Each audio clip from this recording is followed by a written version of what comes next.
5, 4, 3, 2, 1. Carly. I'm kidding. Okay. Welcome back. Welcome back. It's so great to be back, everybody. Thank you for following me, supporting me. If you're new to my channel, if you're new to my podcast, if you're new to my Instagram, thank you for joining and welcome. You are always welcome to be here. My name is Haley, aka Powerful Hippie. That's my pseudonym. That's my other alter ego, apparently. I chose that, by the way, because I like to powerlift. I've been a competitive powerlifter, and I'm a very creative, artsy-fartsy, hippie, garden, child of the earth type of person. So that's where my name, Powerful Hippie, came in. I created that like 6 years ago or something. But today's episode, as always, is sponsored by the one, the only, the best supplement brand out there, Redcon One. I've been using Redcon for a long time, probably 5 years. I like their protein the best. It tastes the best. It blends the best. They have tons of different flavors, and they have a Whole Foods one, which is great if you can't do dairy or you're like whey sensitive like me, cannot do whey protein. It just doesn't agree with my tummy. But Redcon one was ranked the #1 supplement of the year for Vitamin Shop brand of the year in 2019, available in over 80 countries, more than 30 products, and they have a bunch of apparel. So if you need good gym apparel, I'm really impressed with their quality of their apparel. Their shorts, their shirts. Recently I just got a hoodie. Yeah, I feel really cool. They sent me all this free stuff and I'm like, oh my goodness, yes, I live in Florida. Yes, I'm still wearing the hoodie because I'm repping my brand. But again, I love their products, their supplements. My favorites right now, I'm sticking to their MRE Lite Whole Foods protein. My new favorite flavor, though, which I never thought I'd like, but is the strawberry shake. It's like a strawberry milkshake. It tastes so good. And I put that in yogurt bowls, oatmeal bowls, smoothies. It's just great by itself or with almond milk or something like that. You can shake it up, blends really well in a blender bottle. And I love their double tap stimulant pre-workout, but I can only do half a scoop because a full scoop, if I take a full scoop or if I want to do a full scoop, I can't have coffee that day because it's like over 250 milligrams of caffeine. So I'd start with half a scoop if you are caffeine sensitive or you also are like me and can't cut out your morning coffee. But I love Redcon. Again, please use my discount code at checkout to save. Powerful Hippie, it's all one word. And I'll also include the link. It's also in my Instagram bio. So if I ever forget the link here because I'm in bodybuilding prep mode, which is what we're getting into today, I'm sorry. I might forget the link, but it's in my Instagram bio. So just click the little link there. It goes to my link tree and I have all my links and just click on the Redcon one. But Powerful Hippie is my discount code. So today, I just want to get back into it. I've taken some time off because I went hard in the bodybuilding training and I just needed a break from this. Sometimes you got to take a break from being creative, but I am doing a lot of other creative endeavors with my art. I started an art Instagram, so you should follow that. It's on my main page, Powerful Hippie, too. Like I tagged it. I think it's called Creative Hippie Design. There's another one out there called Creative Hippie Designs with an S, and I don't know who that is. I want to ask them if they can delete their account because they haven't posted in years. But I wanted to be Creative Hippie or Powerful Hippie or something hippie just because that's already in my regular one. But it's going to be my art page. So I've been doing other creative stuff, but I wanted to come back to the podcast because I actually have some stuff to talk about and some stuff to really dive deeply in today. So whether you've been following me or not for a long time, I actually started bodybuilding like years and years ago. So in 2016, that's when I was going to compete in bodybuilding. But I had some health issues come up at that time, some hormonal issues, digestive issues that were stemming from other things. I had birth control pill illness and hormonal crash outs from that, and also digestive issues from eating the same foods. That was a horrible situation. So I had to take a break from bodybuilding, like competing. And I was 6 weeks out from my first bodybuilding show, but I digress because we're going to get into that. And that's when I switched to powerlifting. So I'd still been doing bodybuilding type movements, but I wanted to just try to compete in powerlifting and see what that was all about because I got the powerlifting bug from my friends in college and became addicted to that. and it was great. And I'm not over with powerlifting by any means. I want to get back into it, and I want to bench over 250 pounds as my goal. We'll see. As a natural athlete, it's getting harder to get older, but Jen Thompson and other people who are paving the way for women in strength sports are really motivating. So I think I have it in me because I'm pretty dedicated. But overall, powerlifting versus bodybuilding is really the main topic today because they're similar, just like the movie, same, but different. We say that a lot in my household.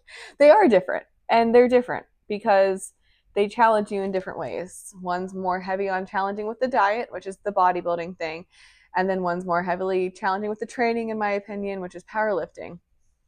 So I'm going to give you my backstory and really everything that I've learned along the way. Powerlifting, bodybuilding, mixture of both, and now what I'm transitioning into, which is bodybuilding. And you know what? I've been bodybuilding, like I've been in prep for my competition already for 4 weeks now. I've only had a couple of days and I was like, and I know I have a long way to go still, but I'm pretty proud of that because I really was afraid that I was going to have a hard time with the diet because I love to cook and because I'm such a foodie and because I love to make interesting food and I don't want to have to eat the same crapola every single day, right? Who wants to eat the same exact food every day? So I'm going to get into that too. But powerlifting wise, I have a lot of experience. So I'm going to start there just because that's where I started. I'm a strength coach. I was a, competitive powerlifter in college and I went all the way to nationals. So I competed in 2018, my first time. Then I went all the way until 2022. So about 4 years straight, I was in competition mode. And I started competing. I think like my total was 700 something, 720 maybe. Wasn't that great, but I was proud of it, right? So I started powerlifting in 2018 after my bodybuilding crash out experience, and I was really interested in learning about powerlifting, just trying to maximize my strength because, again, I really loved to squat and deadlift at the time. I was doing that in the gym.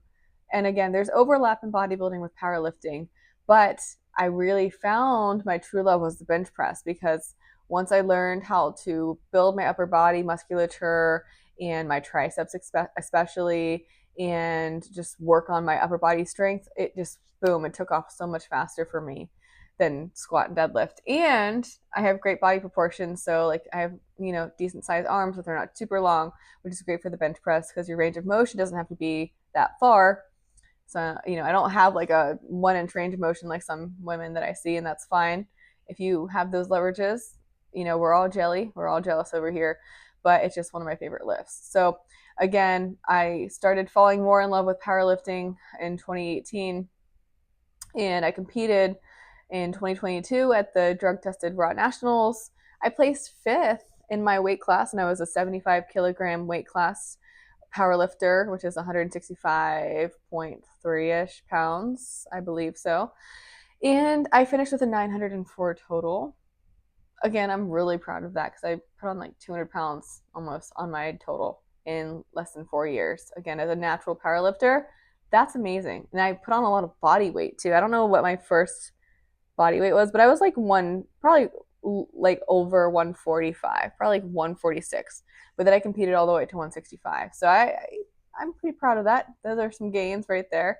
And then once I reached that 900-pound milestone, I decided, all right, well, I just want to break from like the gym. And I really wanted to break from competing. But I wanted to do something else because I am very goal-oriented. My Enneagram is the 3, which is the same as Arnold Schwarzenegger, which just means that we're very motivated by extrinsic goals. And that's what really fills our cup. Like we have to do big, challenging, crazy things for the world and for ourselves in order to feel fulfilled. Not all the time, but like we're always working on stuff, like a big stuff. And I can't help that. That's just who I am. That's how I've always been. And if I'm not working on something decent, like then I just feel not like what's the point in life, but that's just a side note. I like challenging things. I like to learn. I really do. That's why I feel like that's my purpose in this life is to really learn everything. So that's when I started my second master's degree. I took a break from powerlifting in 2022, and that's why I started my second master's degree for communication management, educational leadership, because I still to this day want to make a big difference in education, especially in higher education, now that that's where my career is going. But, once I finished my master's degree, I took a break. So I graduated December of 2024, and now we're here in July of 2025. So about 7, 8 months or so, I was just kind of like, doing art, working. We got a puppy. I was busy, but I still wanted to try my hand in fitness. And I didn't want to compete in powerlifting anymore, but I was like, let's do bodybuilding. Now, I will say there are pros and cons to everything. So really the pro for me, specifically for powerlifting at the time, was that it was not super time intensive, and I was only able to go to the gym about 4 days a week anyway. And that was really doable when I was working as a teacher and when I was working like physical in a university, and I was working every Monday through Friday type of thing. And also, even when I was in graduate school, I still kept up my strength decently before I decided to take a break. But I like training in the progressive overload style. I like, slowly adding on weight and just seeing where my maxes are every now and then. That's something that I like to do. And it's just a way to keep me in the gym. It's a way to keep me motivated. But I also like to do other things like bike ride, walk, hike, swim, yoga. I'm very well rounded. The only thing I don't really do that often is running. And I can run. It's just not my favorite thing. It just doesn't bring me joy. It doesn't bring me joy. So I found what works for me to keep me going to the gym and to keep me motivated, which has motivated me in all facets of my life, by the way.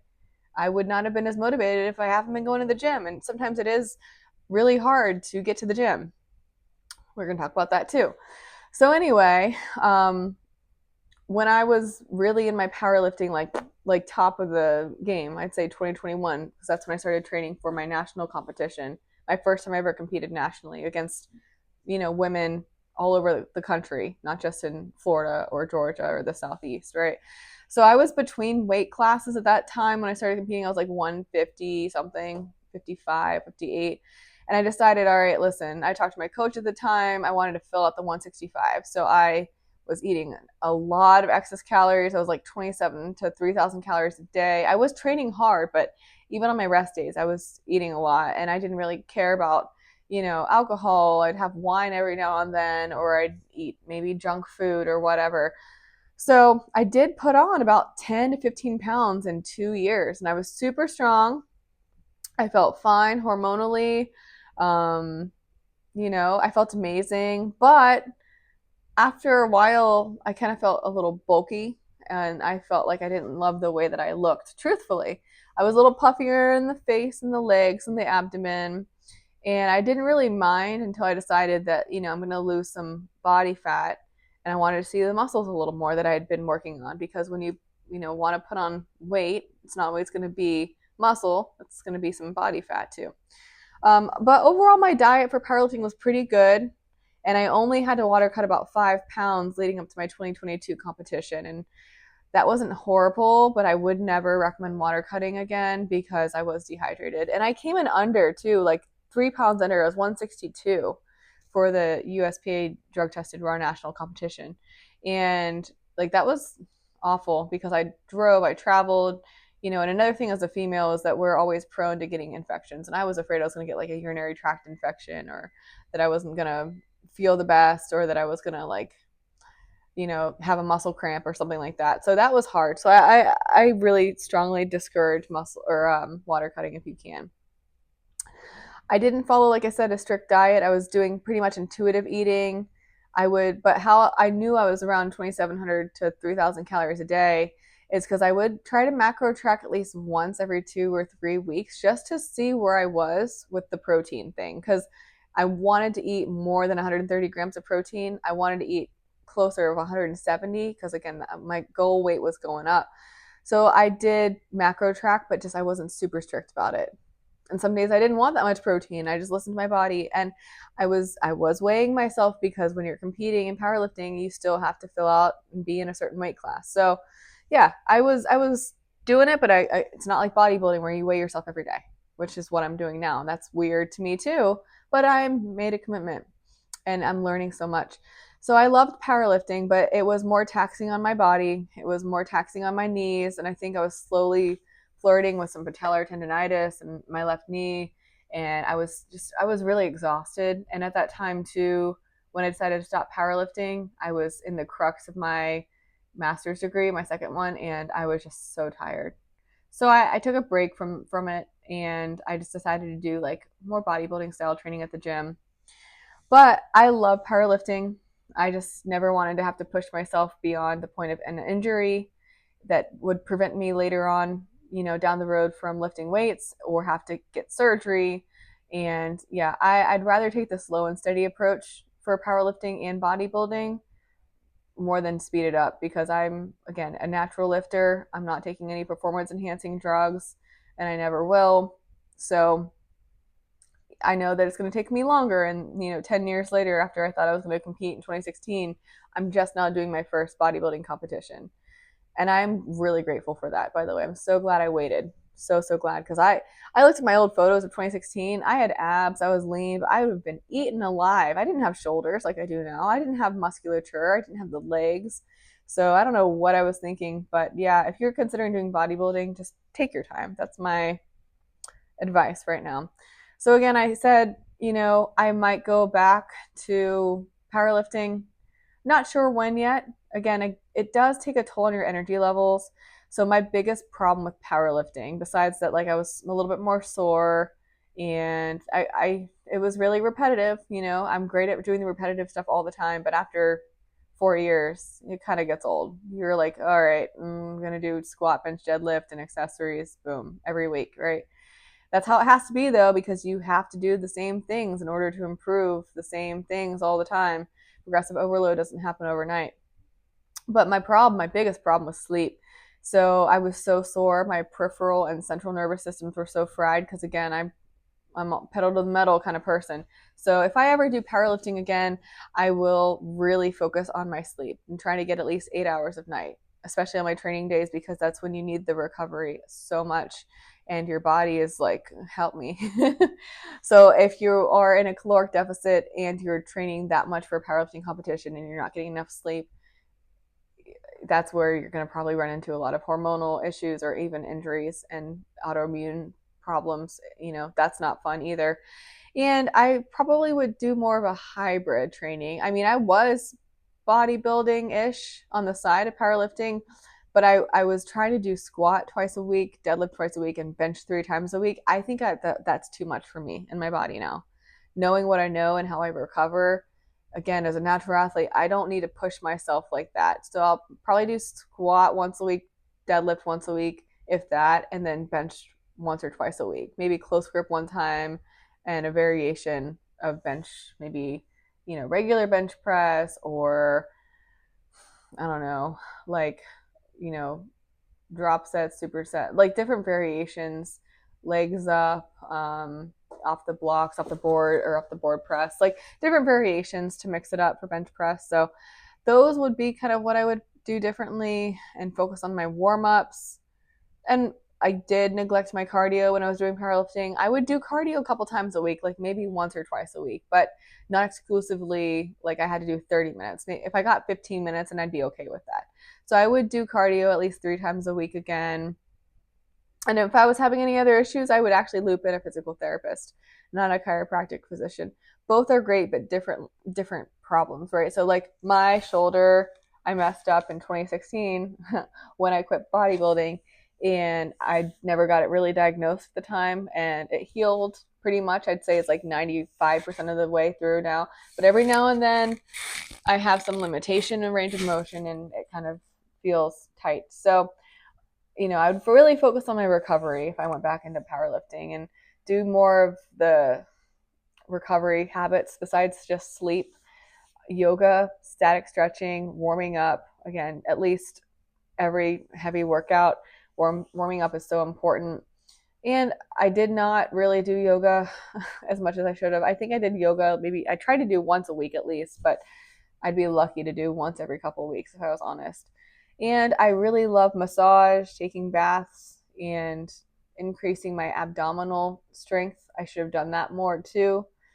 Even though you do use your core in powerlifting, don't get me wrong, but I think I had some weaknesses in my lower abs that I could have probably gotten better. And that would have helped my lockout, especially on deadlift, because after I got to my knees, I had a sticking point with my back, and could have been some core deficiencies and maybe some pelvic floor issues as well. That's not where I'm an expert. I'm not an expert in pelvic floor, so I'm going to do more research into that in the future, because I don't want to end up, having issues later on down the road if I have a baby, because a lot of women have pelvic floor issues. So these are really things I would consider as a female. As a woman athlete, we got a lot to deal with. We're just built literally different. So powerlifting's great. I'm still going to incorporate the movements, but right now I don't have to bench every week. I don't have to squat or deadlift, and I'm doing variations. Like, I'm doing Romanian deadlifts with dumbbells usually every week, and I'm doing like hack squat or Smith machine squat or variations of squat, but I'm not doing heavy barbell squats right now, which really is better for my physical health, which helps my mental health. So I've been talking to some other friends who are like seeing my journey now, and I'm posting it on Instagram, and they're like, wow, you look amazing. Yeah, I think I might quit powerlifting too. And I'm like, yes, do it. Because I'm not saying you got to quit powerlifting for forever, but if you're bored, if it doesn't bring you joy anymore, then it's probably not going to bring you joy for a minute. You got to sit in your thoughts, sit in your time, and know what's right and what's wrong. Now, bodybuilding is a whole nother creature. So let's get into bodybuilding. I've only been doing it again for 5 weeks, but I've been very focused and vigilant, and I probably bugged the crap out of my coach. Shout out to Josh Wolf. You're amazing. Thank you so much for listening to me and all my problems and questions. And I have a lot of friends too who are actually competing right now, and I'm texting them, and I feel like I need to start a bodybuilding like support group, because it's a journey, and you have to really want it and have to be okay with the uncomfortability and the anxiety and frustrations that come with it, and you have to learn how to kind of like take that energy somewhere else. So I've honestly found some better habits for hunger and where I could put my energy instead. So we're going to get into that. But yeah, I've never competed in bodybuilding. However, I did prep again 2015, 2016, but I had to quit 6 weeks out because I had such bad stomach and hormonal issues, which again, after testing and blood work and so many doctors, I found out that I did have some hormonal issues, which were stemming from being on the birth control pill for extended period of time. And also I had some food intolerances because I had the food and androgen test done. My markers for my food intolerances, not allergies, but intolerances, were chicken, eggs, almonds, and pineapple. And guess what? When I was bodybuilding in 2016, I was eating so much chicken, eggs, almond butter, almonds, and pineapple because they're, high in macronutrients, low in calories overall, so you can eat a lot of volume. But I was eating them all the time, and my stomach was just not digesting them well.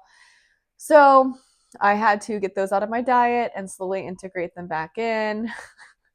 Also, the blood test showed that after the birth control pill depleted my body of B vitamins, my stress hormone cortisol was extremely high, and my thyroid was very low, which can cause malabsorption, digestion, lots of issues, sleep, anxiety, depression, all of it, right? So I had to slowly get off the hormonal birth control pill and opt for a non-one, and work with doctors to restabilize my blood and my blood work. And I had to do a strict blood sugar detox diet and integrate certain foods and do seed cycling and take a lot of supplements and add Vitex and blah blah blah. And that was just to figure out what was wrong, and to get my levels back, and to also not track my food because I was under eating and I was in such a caloric deficit for such a long time. Like, I don't even know how many months, but like I lost my period, lost my cycle, and it was awful, man. Like, your digestion goes too when your thyroid is off. And so if you're going to do bodybuilding, do it in a way that you can do it slow and steady, because if you do it like I did it and you eat the same things all the time and you're going crazy in the gym, and you're also having side effects from being on a medication like birth control, which is a medication, you're going to crash out, and your mental health is not going to be great. And if it is, honestly, then you are just some kind of superhuman, because for me, I felt like I was losing my mind. So that's my sob story. But 7 years later, having normal cycles, digestion, sleep, and I really attribute a lot of that to sticking with powerlifting, because it made me work on my strength side. So I wasn't so like, oh, I have to look this certain way and I have to feel this certain way all the time, because with powerlifting, you just do the best you can. And that was brilliant because that's what I needed to remind myself and coach myself. And even though I'm a coach, coaches aren't always the best athletes. We know what needs to get done, but sometimes we're hypocritical because we know so much and we just pretend that we don't need what we do need. So that was my problem when I was doing bodybuilding and some even powerlifting, right? But I decided after everything that I've done, I built more muscle mass. I'm leaner at a higher body weight, so I can hold that muscle mass better. And I'm taking a different approach this time. Like, I've learned what I've needed to learn to set me up for better success right now. Yes, I know I'm going to be hungry. Yes, I know I'm going to get cranky. Yes, I know I'm not going to want to do cardio or the same diet or blah, blah, blah. But I'm working with a new coach for me, and we're doing a different approach. So instead of just a food diet where I eat the same thing every day, I'm doing a macro tracking approach now instead, because I was trying the meal plan where I was eating the same thing or pretty exclusively the same thing, and it really messes my mental health. Like, my emotional mental health, not there. And again, if you want to stick with things long term, and this is not just for bodybuilding, this is for dieting, this is for losing body fat, this is for being healthy and staying, on the same where you want to go and staying there, it's consistency. And if you can't do the same thing consistently and not necessarily eat the same foods, but if you can't eat or follow the same calories every day or whatever, you're not going to see the results. You're just not. So again, you don't have to eat the same thing every day, because I was losing my mind after 3 weeks. I was like, I can't do this. I crashed out. And of course, I'm a victim for my cycle. PMS, every woman experiences it. And the week before your period, your estrogen's all over the place, your progesterone's all over the place, your testosterone's nowhere to be found, and you're tired all the time, and you're cranky, and you're craving everything, and it's almost like fight or flight. Like, your body just takes over. So that's when I realized, okay, I need to do macro tracking so that I can eat small little cravings but not go over the bucket of calories I need to be at. Because right now my macros are really great. I'm like kind of moderate low fats and like high moderate carbs and protein. So I'm in a good spot right now. And I'm going to be going back and forth and learning about carb cycling even more and how my body responds in the next 4 months. So I'm treating this as like a science experiment, which is kind of fun because I know what I can do. And I know that, as long as my hormones are great, which luckily, knock on wood, they are right now, that's really important for me because I want to do this as healthily as I can. I'm doing this over 4 months, so it's not like I'm doing this tomorrow. I'm getting a huge blood panel done to see where all of my markers are. Because I'm a huge nerd. I want to know what I can do now at the age of 29 to help me in the next 20 years or more. So this really, I'm dedicating this time in my life because I don't have kids or anything like that, right? I'm dedicating this time in my life to my health here, focusing on pushing my limits, but also trying to not have a complete crash out and not give up on my fitness goals, because bodybuilding is a fitness goal. People don't call it a sport, but it's the sport of life, because you have to track your food all the time, your water intake, your sodium levels, your supplements, creatine, everything. Like, you have to make sure you're on point. And then you have to take that and push it aside, just go to the gym and do your cardio. So it takes a long time. But I know that I've learned a lot from powerlifting and I can be resilient. And I know that a lot of this is a mental game and I'm here for that. So I've learned some new fun things. If you're considering bodybuilding, I really hope this helps you, because I'm bringing you on this journey because it's quite a journey. It's different. I'm learning more about my mental and my creative side, because I'm feeling so creative right now. It's really weird. Like, I'm not so hungry anymore, but I'm hungry to create. It's so weird. So there's a lot of really kind of spiritual, metaphysical things happening, and it's kind of interesting to document. So I feel like I'm like, I don't know, I'm in a main character energy timeline right now, right? But anyway, I know that so far this is working because in only a month I've leaned out. I started at 150, now I'm around 142.5, so almost, 8 pounds, which is great, and I feel fine. And I feel like this is really my time to just do this, because I can be consistent. I have a great job that allows me to have a lot of autonomy, so I can control my work schedule, which is amazing, and I'm allowed to be as consistent as I want with my macros, and as long as I follow everything on my training days, my rest days, and I'm doing the cardio every week, it's the ball's really in my court. So if I F up, it's my fault. And I love that. That's why I love bodybuilding and powerlifting, because it's you being accountable for you. You're not responsible for the team. You're not letting down the team. You're letting down yourself. That's why I love individual sports a little bit more, because it's just me against me. And yes, you're competing against other individuals on a stage or even in powerlifting competition, but you can only do what you can do. Even if you're stronger or weaker than somebody else, you can only do what you physically can do that day. And it might not even be your personal record, your PR, but you can only do what you can do. And that's really awesome to me. I love that. Now right now I love the workouts with bodybuilding more because they are short, baby. I can get in and out of the gym within an hour. Okay. Could you do that in powerlifting? Hell no. That would be a 2 hour to 3 or even more than 3 hour workouts with your warm-ups, your rest times, your abs, whatever accessories you're doing. Powerlifting is quite time consuming. You don't have to do it every single day like bodybuilding, but it was a lot. So with bodybuilding right now, I love that it's faster, and my cardio is low intensity right now, so it's not so bad. And I don't have as much food noise as I thought I was gonna have. I was afraid that I was gonna be like hungry all the time, like Venom, like hungry.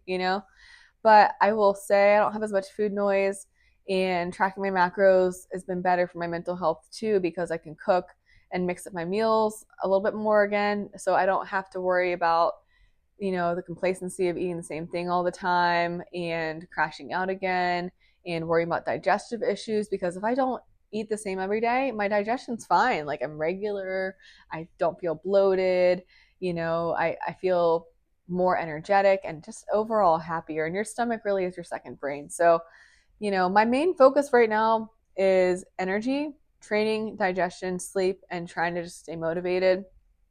That's why I'm posting on Instagram. It holds me accountable. It helps me, know who's going through the same journey. It reminds me of my progress, because I just posted a progress photo. And this is just me being honest. I didn't think I'd changed that much in 3 weeks until I saw the progress photo. And that's what I just put on my Instagram to remind people that it takes a long time to see change, but it's there if you are consistent. Just don't stop taking the photos. And you can totally put your photos on your Instagram. It's not selfish, it's your journey. And if you want to bring people on it, you can. Not a lot of people love that though, and I've gotten some unfollows. I don't know if it's related to that, because I'm really doing well right now. But it's not like I'm doing well all the time. I'm not doing great all the time. Like I was super bloated last week because, love the time of the month. But I will say you learn so much about your body and its capabilities. And that's really where I am at right now, which is cool. I did have to increase my water and my sodium for recovery, which is really important. Right now I'm at 5 grams of sodium a day, which is quite a lot, but I think it's really helped my sleep, which is crazy. I don't think I was getting enough sodium for the fact that I'm sweating all the time in Florida, and I'm doing cardio and working out and, doing different things. So, I wanted to bring up digestion too, because we don't talk about it enough. And I'm not just meaning just poop. I just mean like feeling heavy and constipated or bloated and all that jazz, because it's so prevalent in the bodybuilding community. And I just don't love that. I'm sure a lot of bodybuilders are doing like, different supplements, and I can only speak from natural experience, but if you are having a lot of like artificial sweeteners, it could possibly throw off your microbiome. Who knows, right? If you're not having enough fiber or carbohydrates, that can cause a, slowing in digestion. But I don't like feeling constipated and bloated. So I'm really making sure right now that my supplementation's on point, and that's to improve my body the most and keep it in the best hormone levels I can for as long as I can. I know it's not going to be perfect at the end, because I'm going to be super low body fat, but if I can do it, what I can do, and I'm, again, slow and steady wins the race. And I've been putting on muscle for so long now. My body knows what it's like to hold on to muscle and to build muscle and to try to keep a lean body mass, because that's what I've been trying to do, even with powerlifting. I never wanted to get like heavy and like really high body fat. So again, this list of supplements is what I'm taking, and this is what I've been working with my coach and my doctors with, and it's really helped me over the years. So do your own research. I'm not advertising. I'm not sponsored to talk about these supplements, but these are what I really like. I already talked about the protein powder and the double tap stimulant fat burning pre-workout. So those are Redcon. Those I am sponsored by. But everything else is just something that I've been taking for a while that I feel like has really improved my immune system, my sleep, my recovery, all that jazz. So multivitamin, fish oil, turmeric, creatine, glutamine, beta-alanine, citrulline, beetroot powder. There's a relax and restore supplement by Vitamin Shop, and that's really good for stress and sleep support.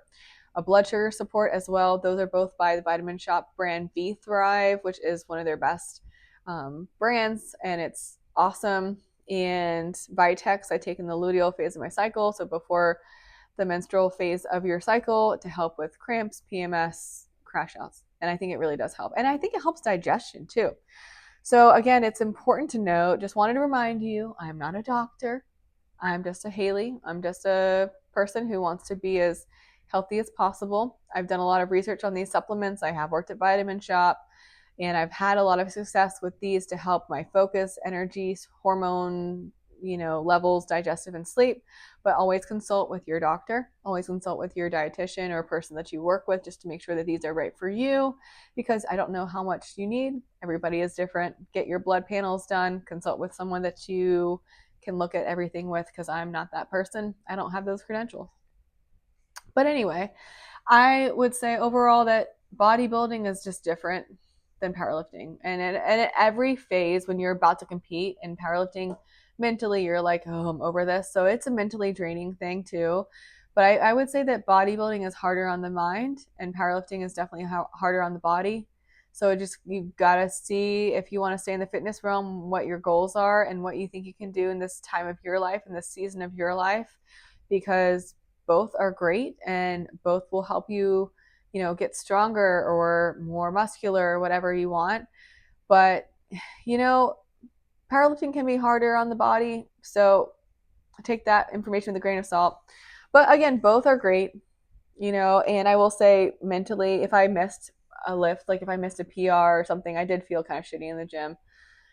But, that's the sport of powerlifting. But same thing with bodybuilding. If I gained weight or didn't follow my macros, I'd feel shitty too. I'd, feel guilty. So what I would recommend for both, do the best you can. But my personal goal for either one was 90% accuracy. If I could just do 90% of whatever I had to do that day accurately, boom, that's fine. I will say for everything, for both powerlifting and bodybuilding right now, especially, stress management is so important, because you don't know how you're going to feel in the future. So as much as you can mitigate that stress and whatever's going on, just like kind of not tune it out, but like focus on your fitness goals as your main priority, and to see what else you can deprioritize.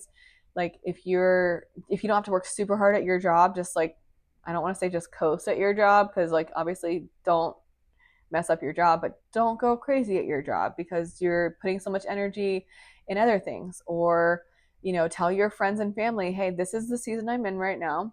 Respect my time, my boundaries. This is what I had to do when I was in graduate school. I still hung out with all of my friends and family, but just not like every single week or every single month even. And that was honestly what I needed to do for my time management and my mental health. It's not selfish to say no, by the way. I've recently been rediscovering the power of no. Like if you don't feel like you can do something and you can show up, then putting yourself out there is just a waste of your own energy, because you're just going to have an awful experience and let other people down. So don't do that, right? So stress management is really, really important, because for bodybuilding, especially right now, I'm relearning so much, and it can be overwhelming. So I need to stop and appreciate what I do have. And I will say the good thing about bodybuilding is I've really learned how to appreciate food more, and how it's really here to nourish us and to support us. And yes, it can be for pleasure, and it can be for, bringing your family together. It's a cultural experience. It's a bonding experience. It's beautiful. I love food, but it's really, it's there for you. And I'm learning more about quality than quantity right now. And I'm just learning about how my body can change without obsessing. And I don't feel like I have to look a certain way, because that's the other thing that I keep hearing. And I've watched so many YouTube videos and podcasts about bodybuilding. Don't go into your whole thing without having an expectation. So do not think that you know what you're going to look like in 4 to 6 months. You have no idea. And it's probably going to surprise you, as long as you just are resilient and don't give up your goal.